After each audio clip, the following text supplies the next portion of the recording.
Hello, my name is Miles de la Fuente. My name is Maya. My name is Andres. My name is Kimberly, and this is the rhetorical framework tutorial.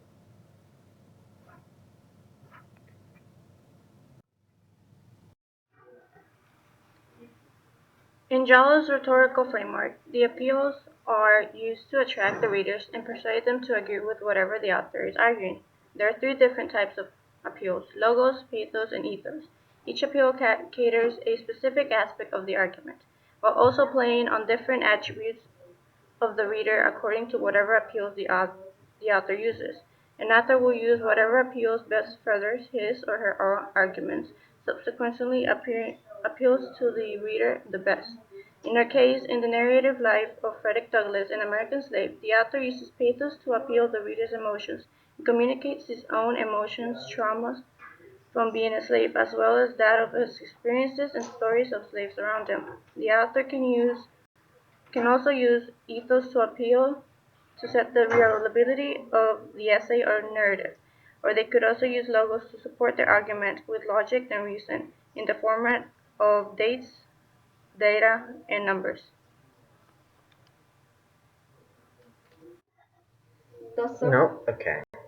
Mm,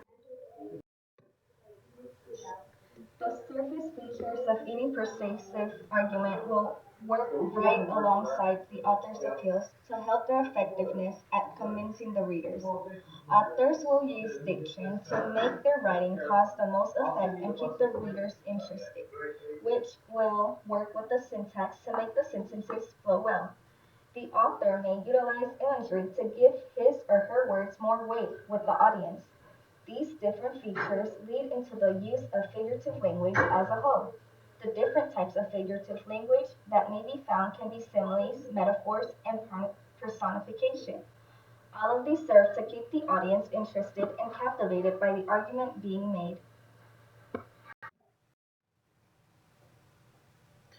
In analysis of a narrative, to find the surface features and appeals, you have to look for words or phrases that stand out. Reading the paragraphs carefully to search for diction and syntax. In this effort from expert from Frederick Douglass' autobiography, we can find pathos because Frederick uses words to describe his emotions and continues to describe his emotions. Pathos can be found wherever and whenever there is a reference to something emotional or when discussing something that would invoke an emotional reaction in the audience. In this part of the excerpt, we find many different elements of figurative language. In the beginning, he uses juxtaposition and imagery to describe his escape from slavery. When searching for figurative language, look for phrases making comparisons or search for sections that are very descriptive of a certain topic.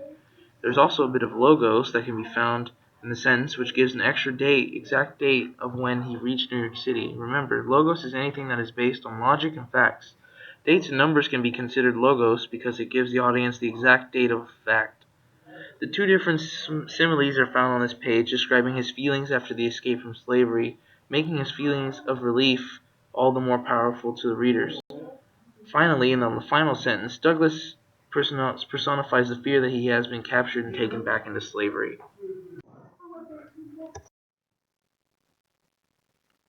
on this page, Frederick shows his emotional trauma by describing exactly what it was he had to go through.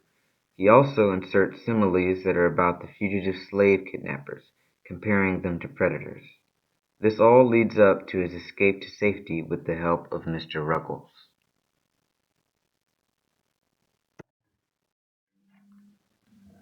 Douglas also uses logos. He quotes the man who married him and his wife, including a date and location. This quote also serves to provide proof to the audience that he was a married man at this time and in that location.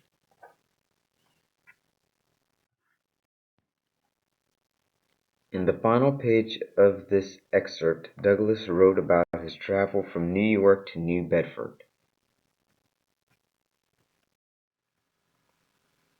To conclude this tutorial, Douglas's writing uses strong surface features to support a powerful appeal to pathos in his argument against slavery.